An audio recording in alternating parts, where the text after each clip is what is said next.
কয়টি? 14টি। বলেন আমার সাথে, মা বাবার হক কয়টি? সবাই কথা বলেন না। মা বাবার হক কয়টি? 14টি হক। আপনারা শুধু শুনেন। জীবিত অবস্থায় 7টি হক।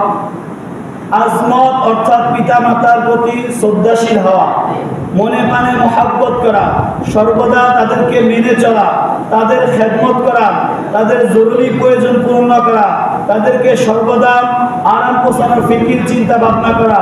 7 নাম্বার, নিয়মিতই তাদের সাথে সাক্ষাৎ ও দেখাশোনা করা।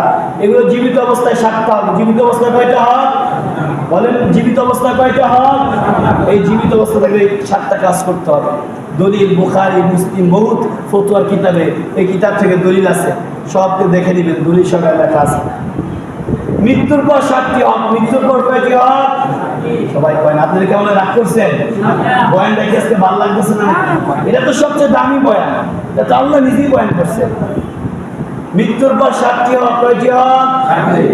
তাদের জন্য মাগফিরাতের জন্য দোয়া করা, মাগফিরাতের জন্য দোয়া করা, সওয়াব রেসানি করা। সওয়াব রেসানি কি?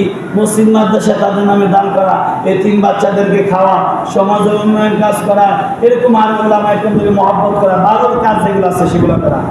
3 নাম্বার, তাদের সাথী সঙ্গী আত্মীয় স্বজনের সম্মান করা, আপনার আব্বা বন্ধু বান্ধব যারা আছে তাদেরকে সম্মান করা, ঋণ পরিশোধ করা, আমানত আদায় করা, শরীয়ত সম্মত ওসিয়ত পূরণ করা, শরীয়ত সম্মত কোরআন হাদিস অনুযায়ী যে ওসিয়তটা করছে সেই ওসিয়তটা পূর্ণ করা, মাঝে মাঝে তাদের কবর জিয়ারত করা। বড় আফসোস, বছর বছর চলে যায়, সন্তান মা বাবার কবরের ধারে কাছে যায় না। মনে রাখবেন, আপনিও কিন্তু মা বাবা, আপনিও কিন্তু পিতা। আপনার মা বাবার সাথে যে আচরণ করবে, আপনার সন্তানও কিন্তু আপনার সাথে সে আচরণ করবে। কেন?